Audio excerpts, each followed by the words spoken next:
Hello friends, आप सभी को मेरा नमस्कार। आप सभी का हमारे online platform study with GK YouTube channel पर हार्दिक स्वागत है। तो आज की हमारी चर्चा का विषय है, हम अंतर्राष्ट्रीय राजनीति एवं संबंधों पर आधारित महत्वपूर्ण प्रश्नोत्तर सीरीज जो हमारी चल रही है उसका ये पार्ट 10 है।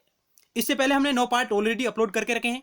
यदि आपने उन प्रश्नोत्तरी सीरीज को नहीं देखा तो आप उन्हें भी देखिएगा, जिसका लिंक इसी वीडियो सीरीज के नीचे डिस्क्रिप्शन बॉक्स में दिया गया है। यहाँ आप उन्हें हमारे YouTube channel study with GK की प्लेलिस्ट पर विजिट करके देख सकते हैं, जहां आपको अंतर्राष्ट्रीय राजनीति या इंटरनेशनल पॉलिटिक्स नाम की प्लेलिस्ट बनी हुई है, जहां आपको सभी महत्वपूर्ण वीडियो सीरीज वहां उपलब्ध है, वो वहां आपको मिल जाएगी।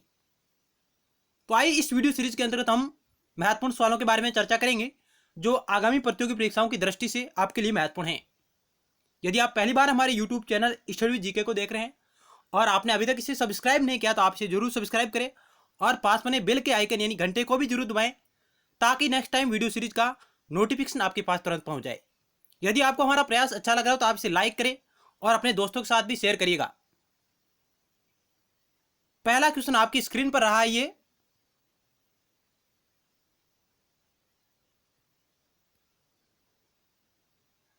पहला सवाल क्या कह रहा है कि निम्नलिखित में से कौन अंतर्राष्ट्रीय संबंध में राज्य के केंद्रीय महत्व पर सहमत नहीं है, यानी इनमें से वो कौन है जो अंतर्राष्ट्रीय संबंधों में राज्य के केंद्रीय महत्व पर सहमत नहीं है। बहुलवादी विचारक, यथार्थवादी विचारक, नव यथार्थवादी विचारक, संरचनात्मक यथार्थवादी विचारक। क्या होगा इस एक नंबर क्वेश्चन का राइट आंसर, आप गैस करिएगा। कौन है जो अंतर्राष्ट्रीय संबंधों में राज्य के केंद्रीय महत्व पर सहमत नहीं है?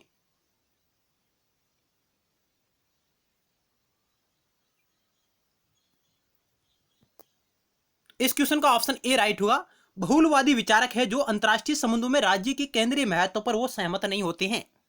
ऑप्शन ए इस क्वेश्चन का राइट आंसर है। चलते हैं नेक्स्ट क्वेश्चन की ओर। 2 नंबर आपकी स्क्रीन पर रहा ये। 2 नंबर सवाल क्या कह रहा है आप देखिए।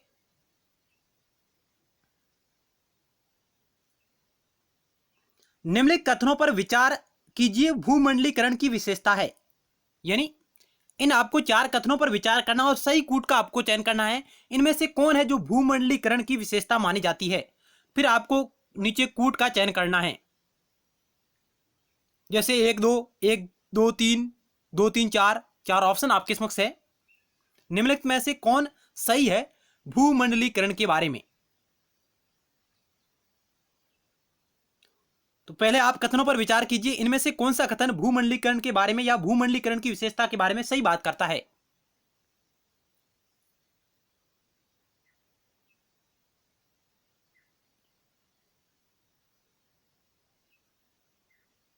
पहला कथन क्या कह रहा है कि सामाजिक संबंध राष्ट्र राज्य तक सीमित होते हैं, यानी भूमंडलीकरण की विशेषता के अंतर्गत सामाजिक संबंध राष्ट्र राज्यों तक सीमित होते हैं। दूसरा कह रहा है कि सूचना और संचार में तीव्र परिवर्तन होता है।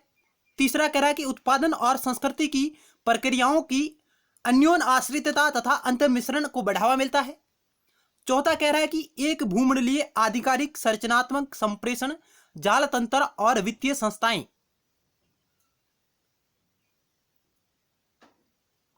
इनमें से कौन सी है जो भूमंडलीकरण की विशेषताएं मानी जाती है।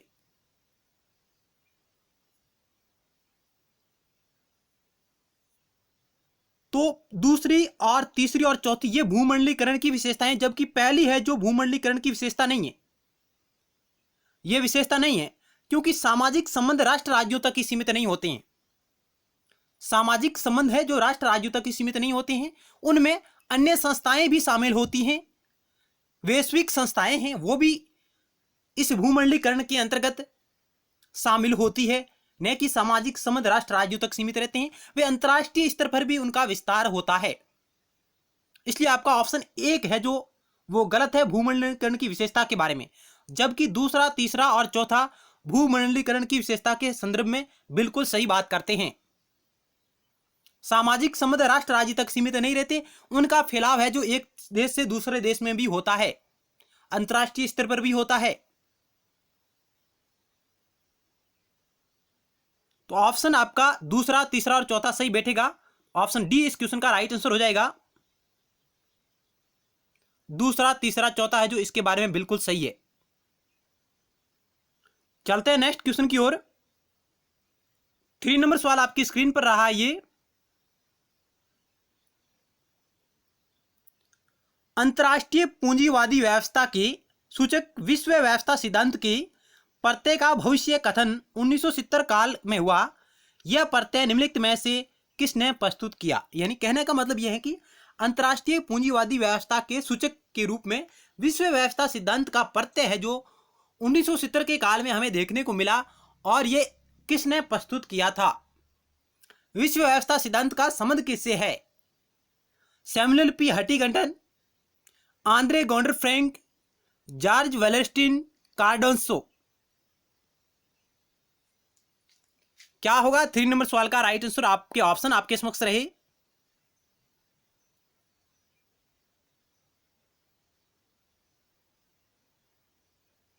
ऑप्शन सी राइट होगा। जॉर्ज वेलस्टीन है जिन्होंने यह प्रत्यय दिया था। अंतर्राष्ट्रीय पूंजीवादी व्यवस्था के सूचक विश्व व्यवस्था सिद्धांत के प्रत्यय का जो भविष्य कथन है यह 1970 के काल में जॉर्ज वेलस्टीन द्वारा प्रस्तुत किया गया था। जॉर्ज वेलस्टीन।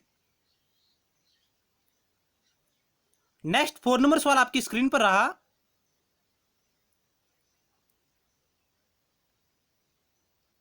नव मार्क्सवादी आर्थिक भूमंडलीकरण को निम्नलिखित में से किसके रूप में देखते हैं? यानी नव मार्क्सवादी विचारक है वो आर्थिक भूमंडलीकरण या आर्थिक वैश्वीकरण को निम्न में से किसके रूप में देखते हैं? समतावादी प्रक्रिया के रूप में, विकास की प्रक्रिया के रूप में, अधिसैनिक प्रक्रिया के रूप में, असमान अधिसैनिक प्रक्रिया के रूप में। आप इस सैनिक की जगह सैनिक पढ़ें।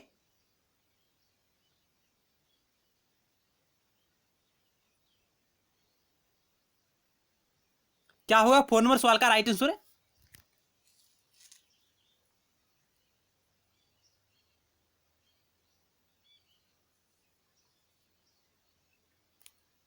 तो 4 नंबर सवाल का ऑप्शन डी राइट होगा।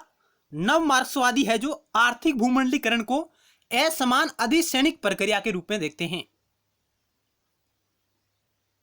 5 नंबर सवाल आपकी स्क्रीन पर रहा।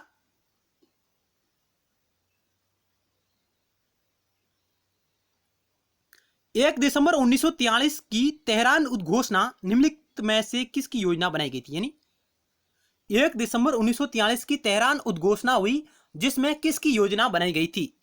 ट्रस्टशिप की योजना, नवीन सदस्यता, शांति कायम करना, संघर्ष समाधान। क्या होगा इस 5 नंबर सवाल का राइट आंसर? 1 दिसंबर 1943 की तेहरान उद्घोषणा का संबंध किससे है?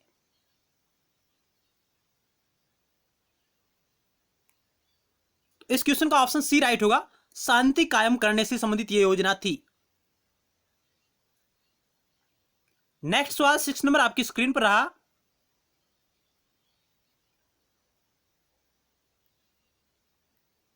फंक्शनल थ्योरी ऑफ इंटीग्रेशन पद को गढ़ने वाले विद्वान हैं। यानी फंक्शनल थ्योरी ऑफ इंटीग्रेशन पदावली किसने दी है?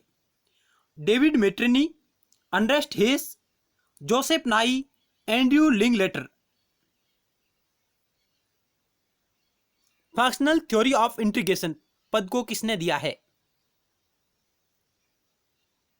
तो 6 नंबर सवाल का ऑप्शन ए राइट होगा। फैक्चुअल क्वेश्चन है। David मेट्रिनी।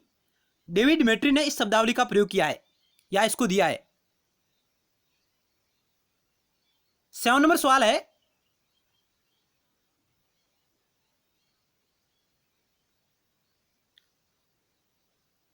CEPA comprehensive economic partnership agreement, जिसे शॉर्टकट में हम चीपा समझौता भी कहते हैं। चीपा यानी CEPA comprehensive economic partnership agreement को निम्नलिखित में से किन दो देशों के बीच शासकीय मंजूरी अक्टूबर 2010 में दी गई थी? यानी जो ये चीपा समझौता है किन दो देशों के मध्य है? 4 ऑप्शन आपके समक्ष रहे। भारत जापान, भारत चाइना, भारत रूस, भारत तथा दक्षिणी कोरिया। काफी चर्चा में रहता है ये समझौता हाल फिलहाल में। इस क्वेश्चन का ऑप्शन ए राइट होगा। भारत और जापान के मध्य है यह समझौता कंप्रेहेंसिव इकोनॉमिक पार्टनरशिप एग्रीमेंट। ये 2010 में हुआ था भारत और जापान के मध्य। नेक्स्ट सवाल आपकी स्क्रीन पर रहा।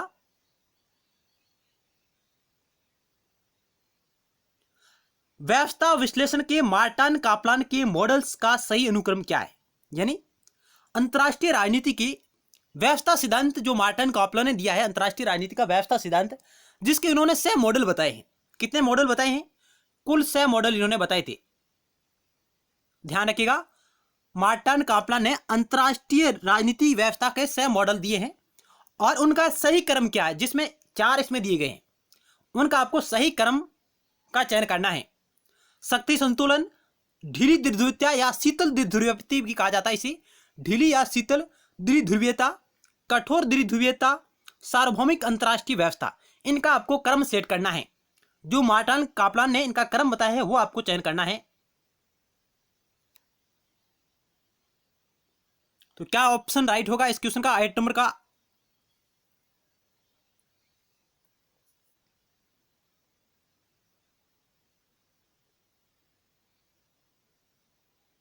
तो ऑप्शन डी इस क्वेश्चन का राइट आंसर हो जाएगा। पहला, दूसरा, तीसरा, चौथा, ये चारों ही क्या है? क्रम में है आपका, यानी क्रमानुसार है। इनका क्रम यही होगा, पहला, दूसरा, तीसरा और चौथा। पहला है आपका शक्ति संतुलन, उसके बाद है ढीली द्विध्रुवीयता जिसे शीतल द्विध्रुवीयता भी कहा जाता है, तीसरा आपका कठोर द्विध्रुवीयता और चौथा आपका सार्वभौमिक अंतर्राष्ट्रीय व्यवस्था। मार्टन कापलान ने अंतर्राष्ट्रीय व्यवस्था के 6 मॉडल दिए हैं, जिनमें से 4 ये प्राथमिक है जो भविष्य आधारित मॉडल माने जाते हैं। इनके अलावा उन्होंने 5वां मॉडल दिया है, वो दिया है सोपानिक कर्ता निकाय, यानी 5वां जो मॉडल इन्होंने दिया है वो दिया है सोपानिक कर्ता निकाय। और जो 6ठा मॉडल दिया है इकाई वीटो निकाय, इकाई वीटो निकाय वो 6ठे नंबर का मॉडल माना जाता है। व्यवस्था विश्लेषण सिद्धांत का 6ठा मॉडल है जो है इकाई वीटो निकाय, और 5वां है सार्वजनिक कर्ता निकाय। ये 6 मॉडल अंतर्राष्ट्रीय राजनीति के व्यवस्था विश्लेषण के मार्टन कापलान द्वारा सुझाए गए थे। तो ऑप्शन डी इस क्वेश्चन का राइट आंसर हो जाएगा। चलते हैं नेक्स्ट सवाल की ओर। 9 नंबर सवाल आपकी स्क्रीन पर रहा। ये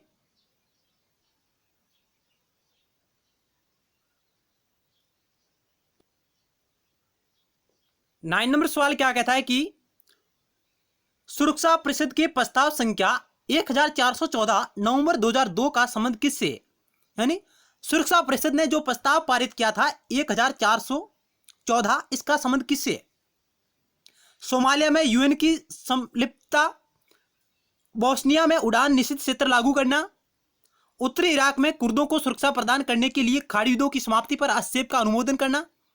ऑप्शन डी कह रहा है इराक पर प्रस्ताव था ये, जिसमें यह कहा गया था कि यदि सदाम हुसैन यूएन निरीक्षक दल को अपने जनसंहारक हथियारों का ब्यौरा नहीं देता है तो गंभीर परिणाम भुगतने के लिए उसे तैयार रहना होगा। तो 4 ऑप्शन आपके समक्ष है, आपको राइट आंसर का चयन करना है। क्या होगा इस क्वेश्चन का राइट आंसर? सुरक्षा परिषद जो प्रस्ताव लाई थी 1414, उसका संबंध किससे है? यह क्वेश्चन पूछा गया है विभिन्न प्रतियोगी परीक्षाओं में।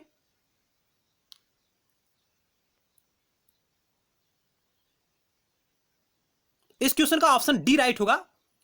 जो ये प्रस्ताव लेके आई है यूएन परिषद, सुरक्षा परिषद, इसका संबंध था इराक पर प्रस्ताव लाना था कि कहा गया कि यदि सदाम हुसैन यूएन निरीक्षक दल को अपने जनसारक हथियार है, जो परमाणु हथियार है, उनका ब्यौरा नहीं देता है तो उसे गंभीर परिणाम भुगतने के लिए तैयार रहना होगा।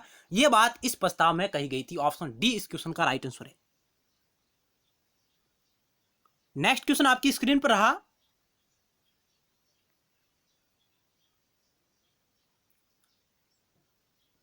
तीन विचारधाराओं यानी यथार्थवाद, तर्क बुद्धिवाद तथा क्रांतिवाद के संयोजन के रूप में अंतर्राष्ट्रीय समाज का सिद्धांत किसने दिया है?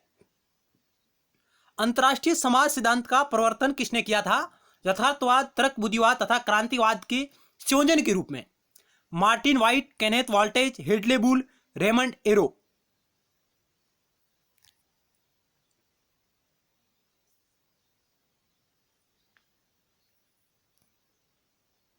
इस क्वेश्चन का ऑप्शन ए राइट होगा। मार्टिन वाइट ने अंतर्राष्ट्रीय समाज सिद्धांत का प्रवर्तन किया था, इसे दिया था अंतर्राष्ट्रीय समाज सिद्धांत, जिसका संबंध मार्टिन वाइट से है, जिसमें उन्होंने 3 विचारधाराओं यथार्थवाद, तर्क बुद्धिवाद तथा क्रांतिवाद के संयोजन के रूप में प्रस्तुत किया। 11 नंबर सवाल आपकी स्क्रीन पर रहा।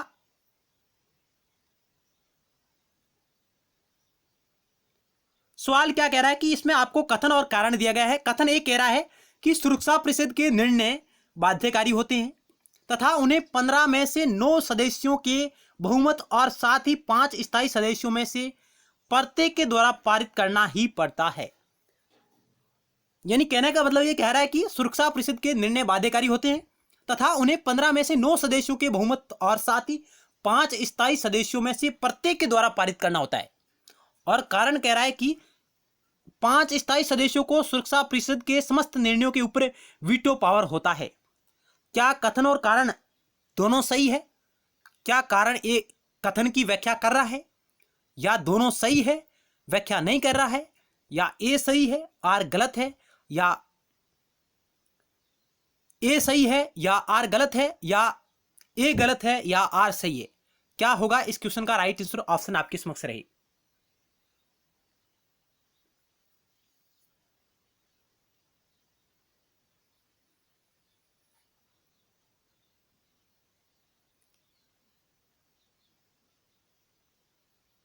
तो आप राइट आंसर का चयन करें।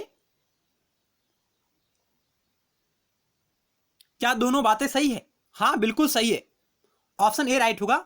ए आर दोनों सही है तथा आर ए की सही व्याख्या कर रहा है, उसका स्पष्टीकरण है। ऑप्शन आपका ए राइट हो जाएगा, क्योंकि सुरक्षा परिषद के निर्णय बाध्यकारी होते हैं तथा उन्हें 15 में से 9 सदस्यों के बहुमत और साथ ही 5 स्थायी सदस्यों में से प्रत्येक के द्वारा पारित करना ही पड़ता है। बिल्कुल बात सही है। और 5 स्थायी सदस्यों को सुरक्षा परिषद के सहमत समस्त निर्णयों के ऊपर वीटो पावर है, वीटो शक्ति दी गई है। यह बात भी बिल्कुल सही है।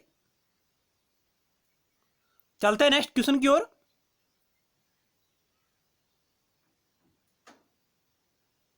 बारह नंबर सवाल आपकी स्क्रीन पर रहा।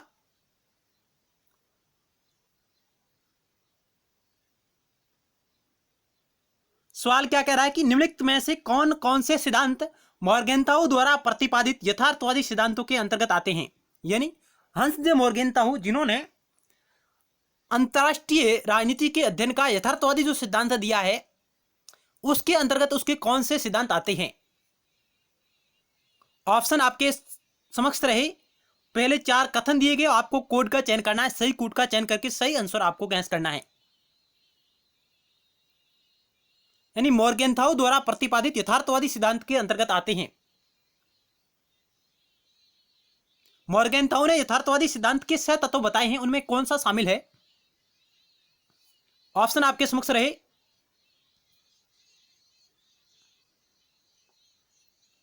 हंस जे मॉर्गेंथाउ शक्ति को केंद्रीय स्थान प्रदान करते हैं अंतरराष्ट्रीय राजनीति के अंतर्गत।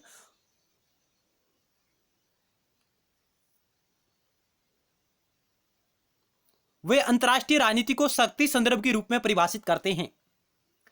तो इस क्वेश्चन का ऑप्शन बी राइट होगा आपका। ऑप्शन बी राइट होगा। पहला, दूसरा और चौथा बिल्कुल सही है।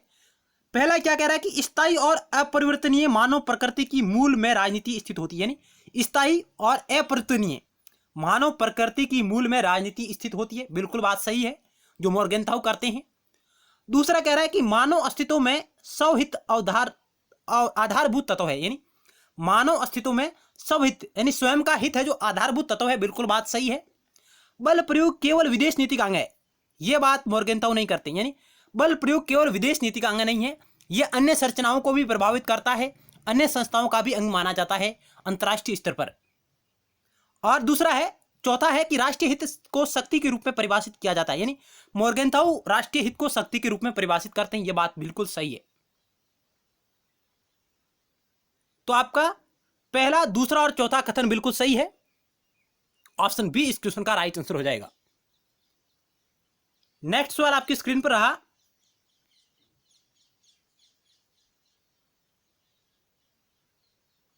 भारत और नेपाल ने संशोधित दोहरा करारोपण परिहार समझौता double taxation avoidance agreement DTA कब हस्ताक्षरित किया?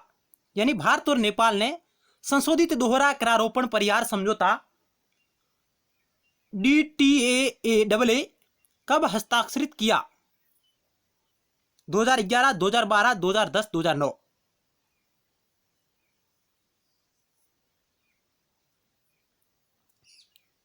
क्या हुआ 13 नंबर सवाल का right answer? Option A right होगा। 2011 में भारत और नेपाल ने डबल टैक्सेशन अवॉइडेंस एग्रीमेंट हस्ताक्षरित किया था। 2011 में भारत और नेपाल दोनों ने मिलकर। 14 नंबर सवाल आपकी स्क्रीन पर रहा। निम्नलिखित में से कौन से देश आसियान प्लस 3 में समाविष्ट किए गए हैं? आसियान प्लस 3,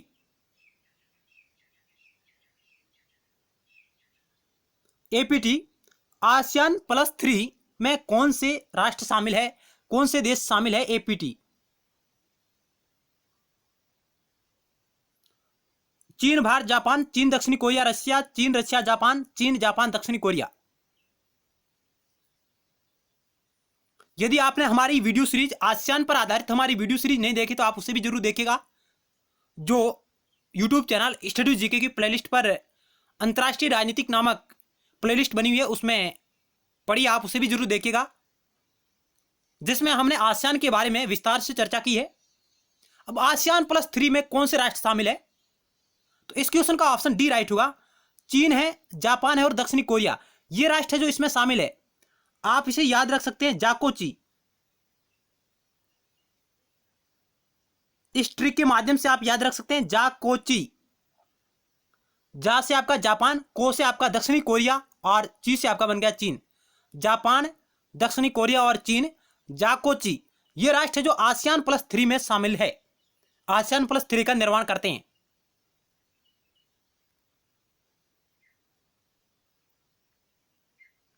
अब आसियान प्लस 3 इसकी स्थापना कब हुई? तो 1997 में, 1997 में आसियान प्लस 3 का निर्माण हुआ था, जिसमें ये देश शामिल हुए थे। और वर्तमान में आसियान प्लस 6 भी है। आप कमेंट बॉक्स के माध्यम से ये बताइएगा कि आसियान प्लस 6 में कौन से राष्ट्र शामिल है। 3 राष्ट्र ये है, इनके अलावा 3 राष्ट्र और है, और वो आसियान प्लस 6 बन गया है।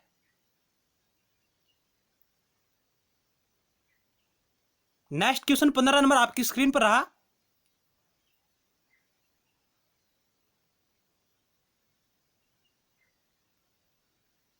सवाल क्या कह रहा है कि निम्नलिखित घटनाओं के कालक्रम को पहचानिए, यानी इन घटनाओं के कालक्रम को आपको पहचाना है।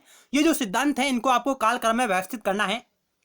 4 ऑप्शन आपके समक्ष है, आपको राइट ऑप्शन का चयन करना है। कुछ सिद्धांत दे रखे हैं, ट्रूमैन सिद्धांत, मुनरो सिद्धांत, ब्रेजनेव सिद्धांत, ग्वाम सिद्धांत।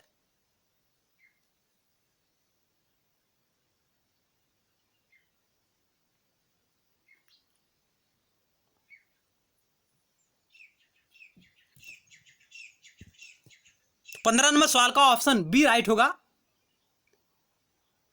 मुनरो सिद्धांत ये क्रम रहेगा, ट्रूमैन सिद्धांत, ब्रेजनेव सिद्धांत और ग्वाम सिद्धांत। अब मुनरो सिद्धांत अमेरिकी राष्ट्रपति मुनरो द्वारा 1823 में दिया गया था। कब दिया गया था? 1823 में। मुनरो सिद्धांत कब आया है?